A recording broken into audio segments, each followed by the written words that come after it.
Hello, everyone. I'm going to try to do Deliverable 2 a second time, and hopefully you'll be able to see the entire presentation. So welcome to Module 2.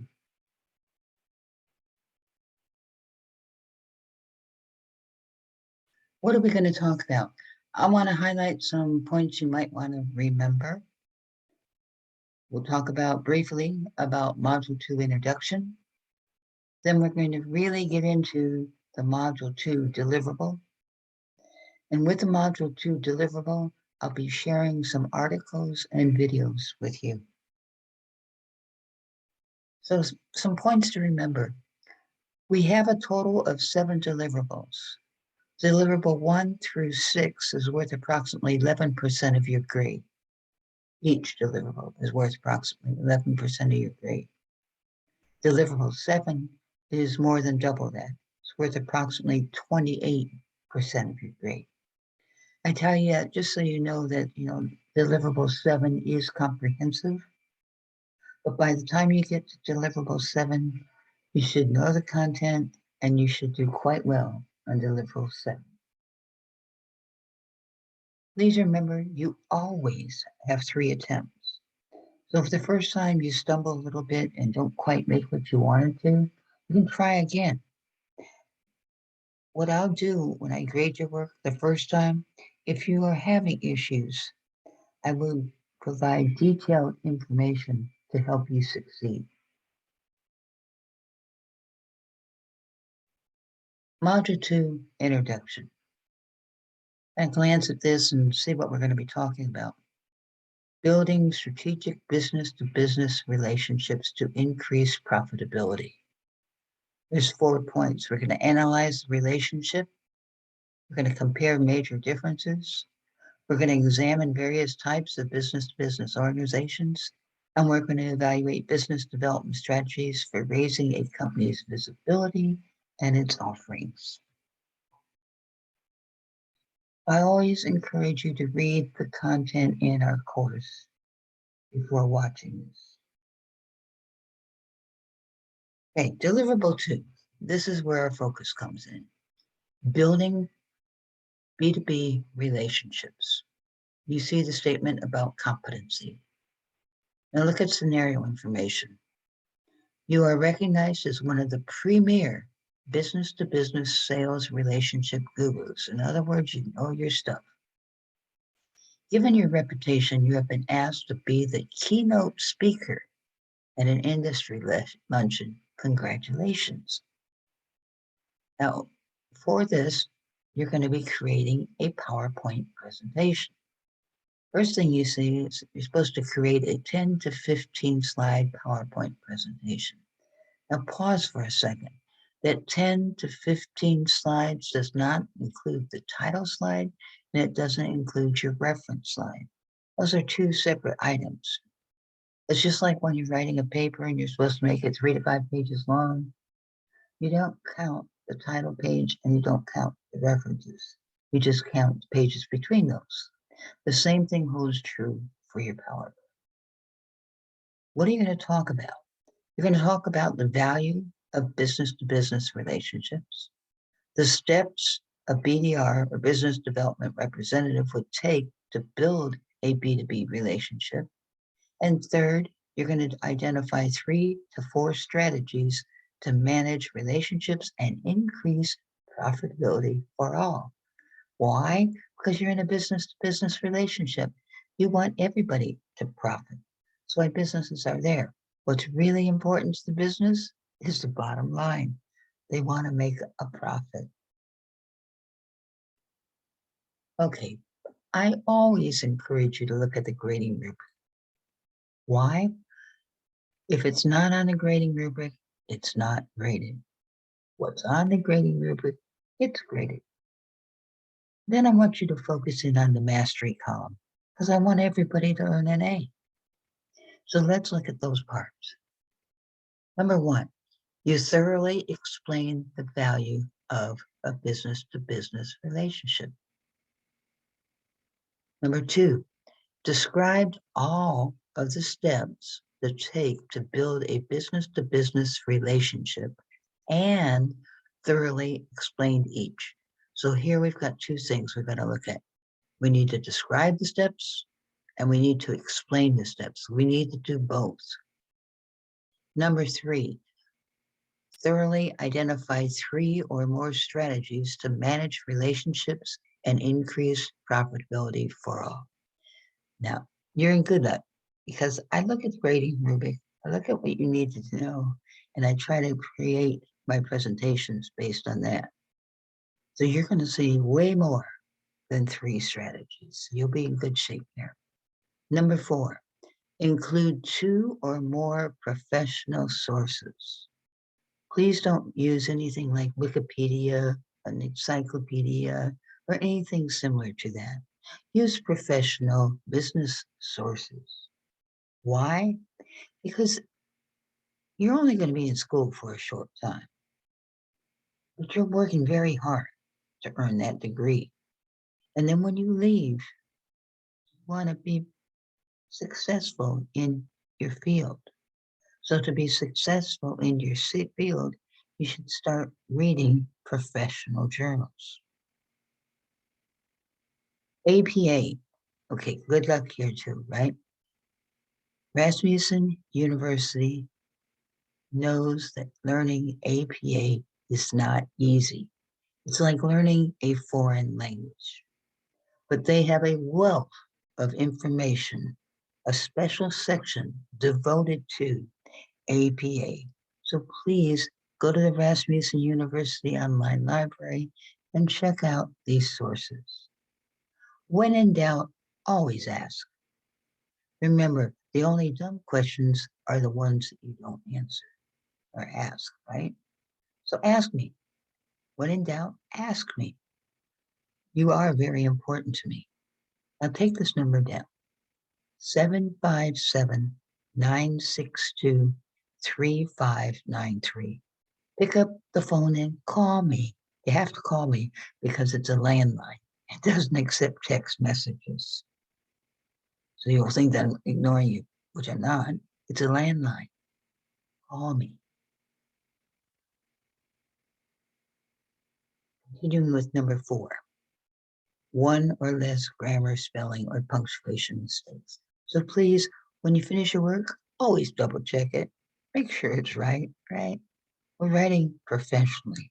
You're saying, well, why do I have to worry about writing? Because you're going to be a professional. You don't want to have to send a business email to somebody and have it full of errors, grammar errors, spelling errors. They're going to think that you're a dunce. They want you to look professional.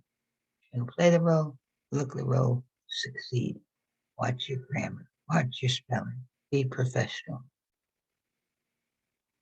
Okay, describe the steps to take to build a business-to-business relationship and thoroughly explain each. You know, the first thing I thought about when I saw that was, what is a B2B? We have 2 acronyms, B2B and B2C. B2C is business to consumer. B2B is business to business. And we're focusing on B2B. We've all been involved in a B2C relationship, but how many have been involved in a B2B relationship? If you have, what was it like? Hey, let's keep going. Business to business is shorthand for B2B is shorthand for business to business. The products and service of the business are marketed to other businesses. You have the article, What is B2B? I hope that helps you. Another article, What is B2B and what type of B2B business should I choose? Whoa, look at that. Type of B2B business. Did you know there was more than one type? In this article, they're going to focus on 2 topics. Number 1, what is B2B and what does it mean? And the second, they'll talk about the different types of B2B businesses. They're going to talk about 3 different types: product-based, service-based, software-based. Now, imagine Can you think of any businesses that are product based? What would be an example? Now, what's an example of a service based business? And finally, what's an example of a software based business? Do you know different types? Do you identify different examples of each? There's another article. 5 keys to B2B relationships. How to create long-term, mutually beneficial B2B relationships. I like that word, long-term. You don't want this just fly by night. You don't want to do it one time and be gone with it and never have to deal with that business again. You want to establish a long-term, positive, open relationship with that other business. So how do we do it? Well, topics that are addressed in this article would be it's the test of time. In other words, it doesn't happen overnight. It takes a while to build that relationship. Number two, relationships should be built on trust. Don't promise them a rose garden and then never deliver. Be transparent. Watch your integrity and your authenticity. And number three, state your goals and costs of the project. Be honest, be upfront. Tell them what you can do for them, when it can be completed, and how much it will cost. Now, I can't grant you, you can hit a few snags around along the road, and it might cost you a little bit more, but at least be close, right? And at least do the job. I've heard so many horror stories where people will hire somebody to do business for them, and 20 months down the road, they still haven't even started. Don't be like the other people. Be reputable. Your reputation is on the line. You're in the process of building goodwill. Jeff Dorr, a senior managing consultant with Gallup, stated, unknot the bow tie. I like Jeff Dorr so much that hold on, that I offer you this article, Building Exceptional Business to Business Relationships. Now, in this article, he's going to talk about a few things. He wants you to know who you are. What can you do?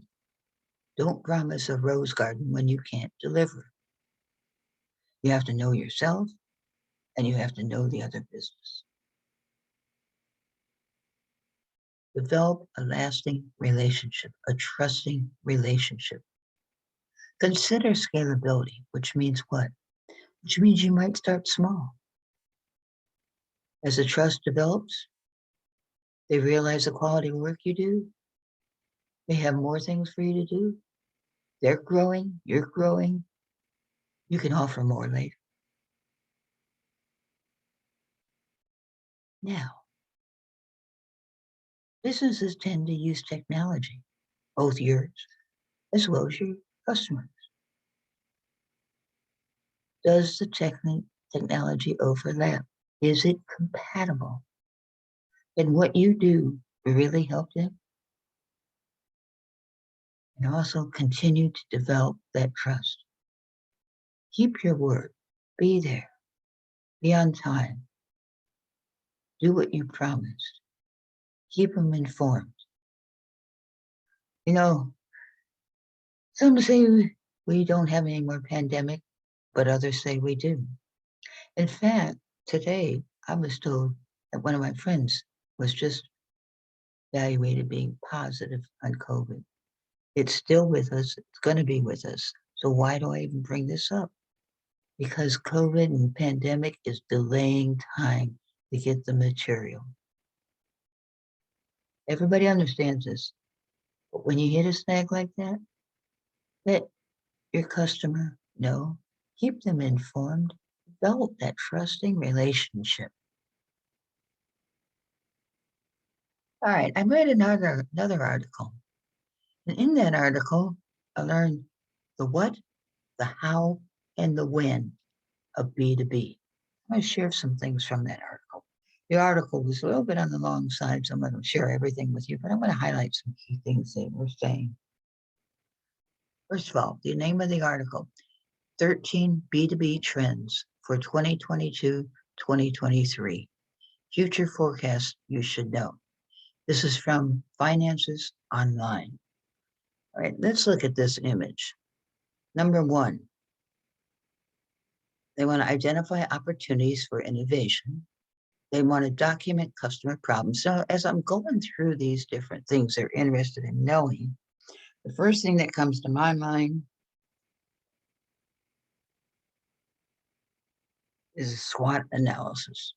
Strengths, weaknesses, opportunities, and threats. Our goal is to maximize our strengths and our opportunities and minimize our weaknesses and threats. The strengths and the weaknesses are within the organization. The opportunities and threats are factors that are impacting on your business from the outside in. So you have the internal environment as well as the external environment that you always must be aware of. And you want this new person to help you maximize the strengths and the opportunities and minimize the weaknesses and threats.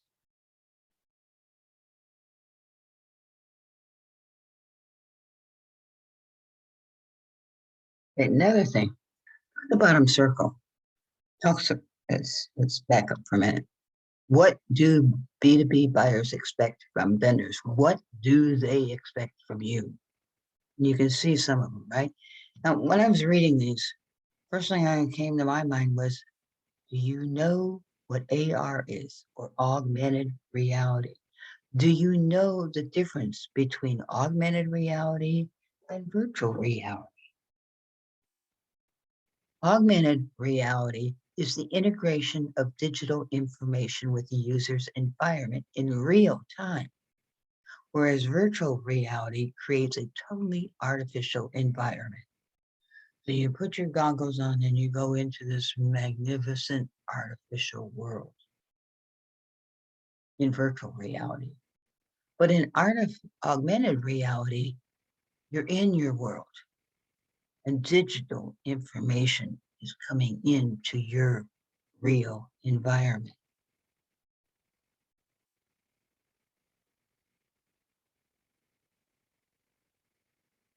Another thing, the most relevant content according to B2B buyers, technical specs, case studies, videos, white papers, and infographics. Now look at the difference. Approximately 54% people depend on the technical specs. But on the other end of the spectrum, about 30% rely on infographics. But still, one in every three rely on the infographics. So it still has its importance, right? It's just not as important as the technical specs. Now, if you're just starting to explore this business, maybe the infographics will be enough to get you curious and you want to do more research. That's when you can transition to the white papers, the videos, the case studies, and the technical specs. The deeper you get into learning about that business, the more detailed information you want. And yes, they will do their research before they even reach out to you. You need to know what your consumers are using and what they're reading so you are prepared for anything that they might say. Any business has its problems.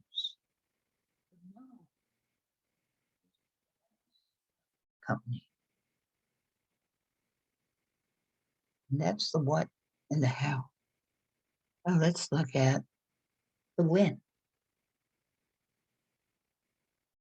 Thought this chart was interesting too. When B2B buyers want to speak with somebody, when do they want to talk to you? Yeah, so 76% want to talk to you when they're considering a new product or service. And then at the other end of the spectrum, 4% will prefer to use digital content. In other words, that 4% is in the midst of doing their research. They don't want you to be pressuring them. They don't want you to keep calling them. They want to read. They want to understand before they talk to you. They're getting ready to spend a lot of money.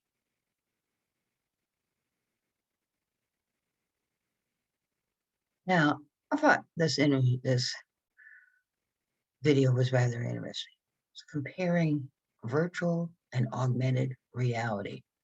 In the video, it starts with a definition and comparison of virtual reality and augmented reality. And then it moves forward by providing examples of each. So if you're still kind of fuzzy about these two terms, I encourage you to watch this video. And even if you know the terms, you know the difference, if you want to see some examples, I encourage you to watch this video. I'll be posting all these articles and videos, links, links to all the articles and videos in our course announcement. Here's another one that I really, really like. It's a commercial, but it unfolds and it comes together. And by the time the commercial's over, you'll see this complete picture. But to begin with, it kind of is broken out into very tiny parts and it just comes together. So normally I wouldn't encourage you to watch a commercial, but this was an informative commercial. So I encourage you to watch. Another one, 4 easy steps to immediately connect with any prospect in sales. Number 1, open with a provocative question. You've researched their company and they've researched yours. You can ask them a question related to their needs. You want to put the focus on them. You don't want to brag or say anything, positive unless they start asking you questions. But you want to lead off with the focus on your customer. Drop the enthusiasm. Make it all about them and dig into their challenge. Know that you're interested in really helping them. You are very sincere. You want to establish a trusting relationship with them. Identify 3 or more strategies to manage relationships and increase profitability for all. Well, I have way more than 3 strategies to show you, so you'll be okay in this area. This is the first video. This one talks about 15 different strategies you might use. Now, I list all 15 here, but during this video, they're going to highlight each one of these. And then you can and choose from these strategies. Perhaps these are strategies you will use. Now, this is only one video. This is only one source. You might find other sources. In fact, I did. This article from Inc. identifies 5 strategies. All right. Number 4 in the grading rubric was two references, APA formatting, grammar, spelling, and punctuation. 2 sources. Well, I've given you more than 2 sources, and I encourage you to continue to do your research. APA formatting, not a problem. Rasmussen University Online has a section devoted to APA. They understand that learning APA is like learning a foreign language. You're not going to get it overnight. Painstakingly take it apart one word at a time. Look what comes first, second, third, all the way to the end. Look at what gets capitalized, what's lowercase, what's italicized. The duplicate checker, that's just something I use. It's with PowerPoint, it's a little bit of a hassle, right? But if you're using Word, I would just take the content of that document and put it in duplicate checker. Duplicate checker serves 2 purposes. It identifies possible grammar errors and plagiarism. So I encourage you to use it. And there we have it. We've talked about things to remember. Can you remember one? were some things we talked about when you remember. We talked about how many deliverables we had to complete, how many points each was worth, that we get at least 3 attempts. Hopefully we won't take all 3, but we do have 3 attempts. What about Module 2 Introduction? We should always read what's in our course before using the sources I'm providing here. Module 2 Deliverable. I try to break it down. I focused in on the grading rubric. I asked you to focus on the mastery column. Watch out for those words like describe and explain the steps. So we got to identify them, we got to describe them, and we've got to explain them. APA formatting, grammar, spelling. I gave you some sources, some videos, and some articles to help you complete the Module 2 deliverable. Another thing I told you was, if you have any doubts, please call me. My phone number is 757-962-3593. I know you don't have any questions right now because you're not here, but whenever you do, please let me know. I really enjoy answering questions. I would much rather answer questions than to look at your paper and realize, OMG, you forgot half the stuff, right? I would much rather help you while you're working. Here's my phone number. It is a landline. It does not accept text messages. If I'm not home when you call, just leave a message. State your name, the course you're taking, and your telephone number, and I will call you back. Why? Because you're important. Thank you very much for watching. I'll get this out for you ASAP.